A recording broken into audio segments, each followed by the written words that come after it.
Depuis des siècles, la cathédrale de Notre-Dame de Reims se dressait comme un phare de calcaire au milieu des plaines de Champagne. Parmi ces milliers de sculptures, l'ange au sourire était l'âme du portail nord. Son expression n'était pas celle d'un juge, mais celle d'un confident. On disait que les pécheurs les plus endurcis retrouvaient le sommeil après avoir croisé son regard de pierre. Mais les légendes locales murmuraient une vérité plus sombre.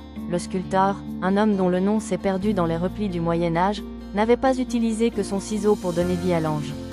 On racontait qu'il avait enfermé un secret dans la gorge de la statue, une résonance capable de vibrer à l'unisson avec le destin de la ville. La guerre arriva non pas comme un éclair, mais comme un grondement sourd. En septembre 1914, les obus allemands commencèrent à pleuvoir. Le 19 septembre, l'irréparable se produisit. Un obus perça l'échafaudage de bois qui entourait la tour nord, et le feu prit. Ce ne fut pas un incendie ordinaire. Le bois sec de la charpente, baptisé « la forêt », dégagea une chaleur telle que le plomb du toit commença à se liquéfier. C'est ici que l'histoire bascule dans l'horreur. Alors que les flammes léchaient les voûtes, des dizaines de civils, cherchant refuge contre les bombardements, s'étaient précipités à l'intérieur.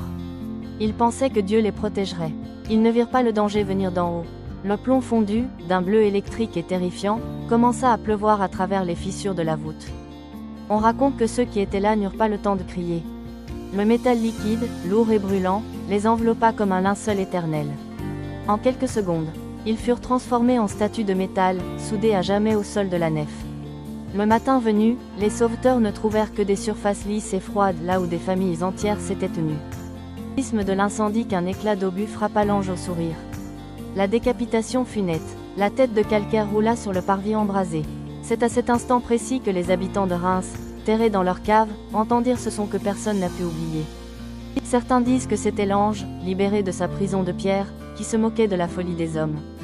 D'autres murmurent que le choc avait réveillé quelque chose de bien plus ancien et de bien plus malveillant caché sous la cathédrale. Le 20 septembre, les flammes s'éteignirent, laissant place à un paysage de squelettes de pierre. Un vieux prêtre trouva la tête de l'ange dans les décombres. Il recula d'effroi. Le sourire était toujours là, mais il avait muté. Les coins des lèvres semblaient s'étirer vers le haut avec une cruauté indicible. Les orbites, autrefois douces, semblaient abriter une lueur rougeâtre lorsqu'on les regardait sous un certain angle. L'ange de paix était devenu le témoin moqueur de l'Apocalypse. Aujourd'hui, l'ange au sourire a été restauré. Il a retrouvé sa place sur la façade. Mais pour ceux qui connaissent la légende, il reste un objet de crainte à chaque averse. L'eau qui sort des gargouilles n'est pas de la simple pluie.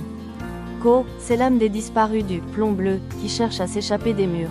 On dit que l'esprit de l'artisan rôde encore, cherchant à